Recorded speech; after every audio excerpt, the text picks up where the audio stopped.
The Civil Rights Movement was a movement that promoted the equality of all Americans and the ending of discrimination. Why is it necessary? The Civil Rights Movement was necessary because minorities in America were still being discriminated against even after the end of slavery and equal protections in 1865. The race relations during the mid-1950s to the late 1960s were not good, to say the least. The South was deeply segregated. Many Southern states found ways to keep black voters disenfranchised, meaning that Southern blacks were not able to vote. This time period witnessed a surge of Ku Klux Klan violence, including the bombings of black schools, the bombings of black churches, and lynching. During this time, there was also unfair wages for minorities, horrible working conditions, and all other forms of discrimination. Important events in the Civil Rights Movement, 1955 to 1968. 1955 Montgomery Bus Boycott. Authorities arrested Rosa Parks when she didn't give up her bus seat for a white person. This led to the people at Montgomery, Alabama to boycott the bus system from December 5, 1955 to December 20, 1956. 1957 Civil Rights Act of 1957. On September 9, 1957, President Eisenhower signed the Civil Rights Act of 1957.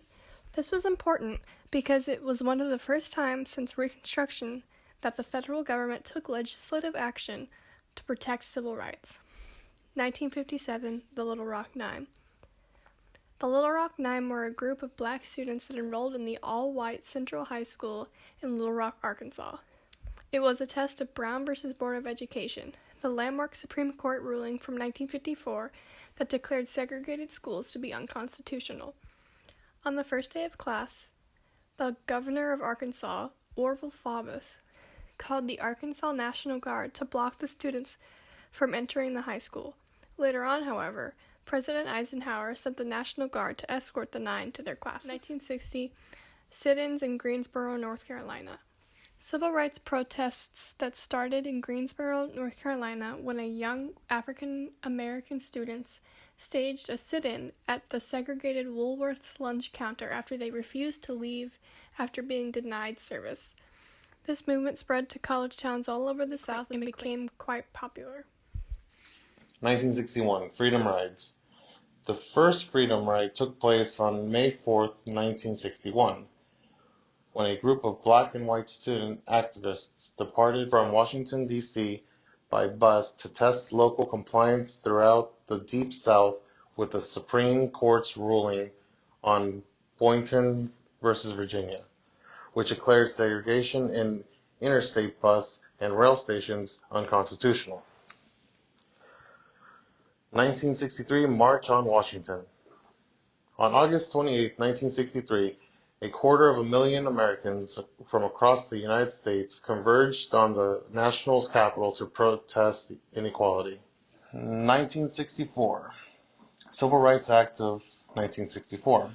This act ended segregation in public places and banned employment discrimination on the basis of race, color, religion, sex, or national orientation. Was first proposed by President John F. Kennedy, then signed into law by his successor, President Lyndon B. Johnson. 1965 Selma to Montgomery March.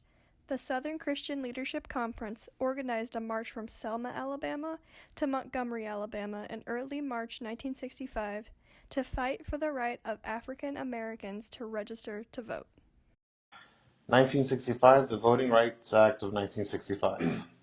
An expansion of Civil Rights Act of 1964, which aimed to overcome legal barriers at the state and local levels that prevented African Americans from exercising their right to vote. 1967, Loving v. Virginia. In 1967, this court case struck down state laws that banned the marriage of interracial couples.